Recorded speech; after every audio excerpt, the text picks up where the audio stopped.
Good evening. You're probably wondering who I am.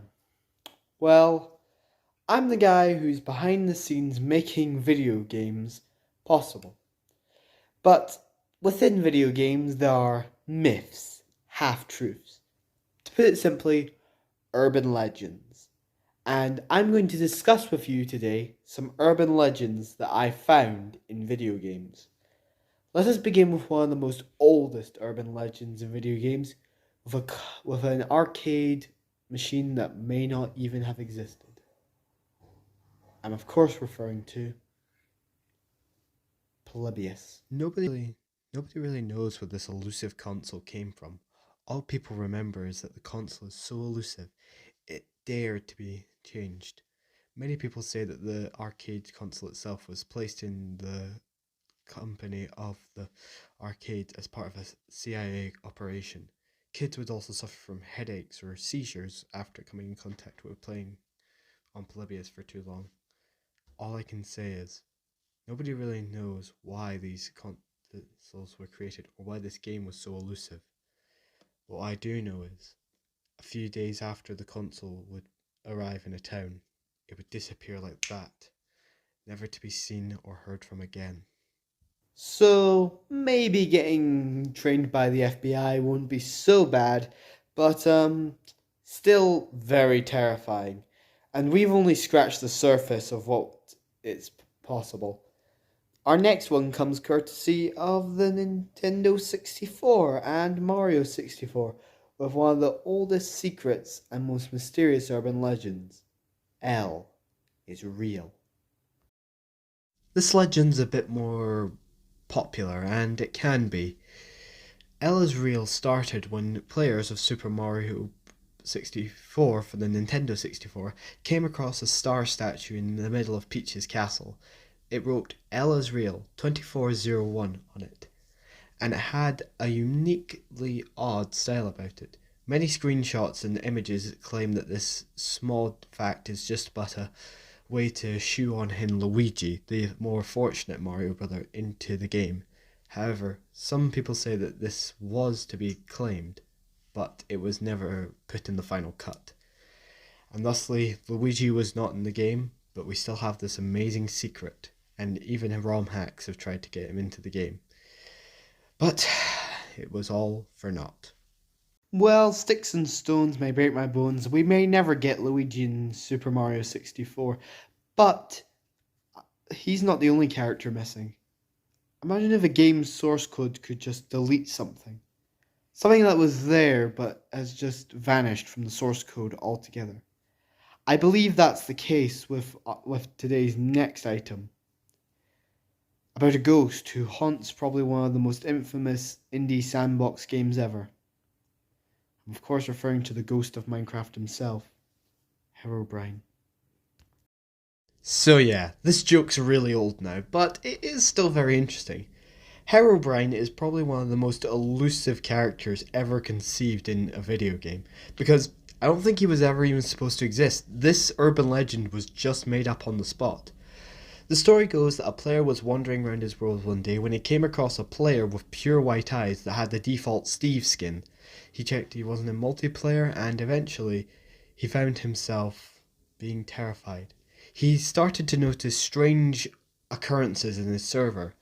He had trees with no leaves, small sand pyramids, and 2x2 dug in a cave.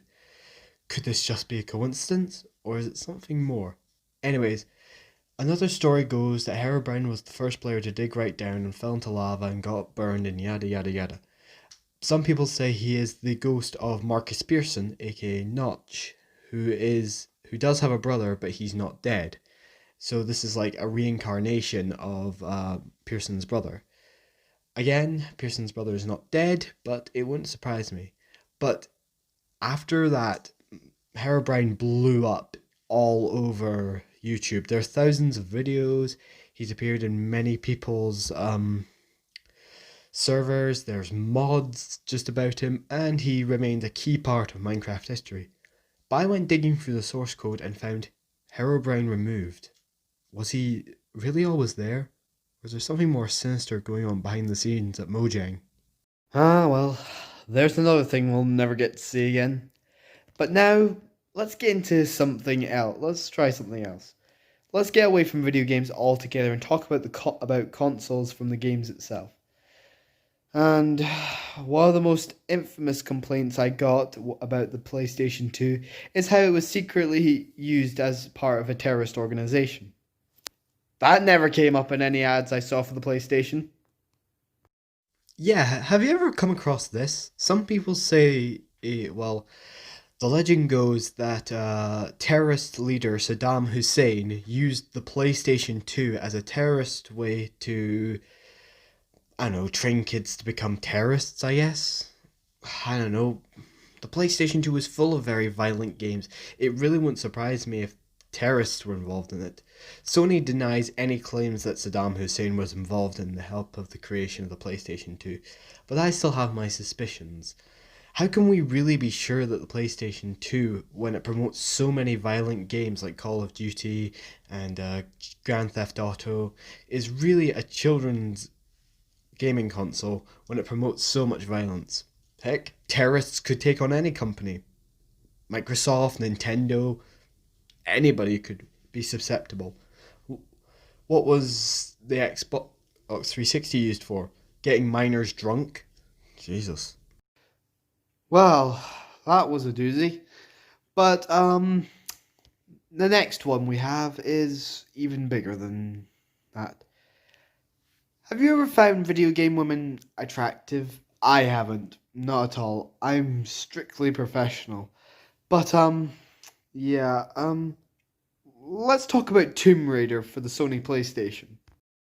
We apologise. We were going to show some images, but sadly no images of this code has been shown, so we are afraid to tell you that none of this code may exist. Let's get back to the urban legends. We apologise for the inconvenience. Well, the things people will go, how far people will go. The final legend I have for you today is semi creepy. Video game suicide is a real thing, and I think it's best described in one of my favorite games for the Nintendo GameCube, Luigi's Mansion. One last Mario myth for you. Have you ever played Luigi's Mansion? Probably one of my favourite GameCube games. Probably not, but I want to share a little urban secret with you. If you go upstairs, find the telephone room, take the telephone in the middle, and a flash of lightning will spark. You can only do this after the Blue Losses fight, so be sure to do it then. Sadly, you're not going to like what you find. If you touch the telephone in the middle, you might get a flash of lightning which reveals a silhouette of Luigi hanging himself. Either this is just a joke by the designers about how dead Luigi's appearance in the Mario universe is, or this is just very sinister and kind of creepy. I'm not saying it's the truth, but I am saying, do kids really want to see their favorite video game character hanged? No, but this is only one of many urban legends. Got any more urban legends for me? Did I miss any? Well, look on the internet and you'll find there's a whole flurry of urban legends about some of your favorite video games. Well, that's all for now. Until next time, I'm Cameron, and thank you for checking out these video game urban legends.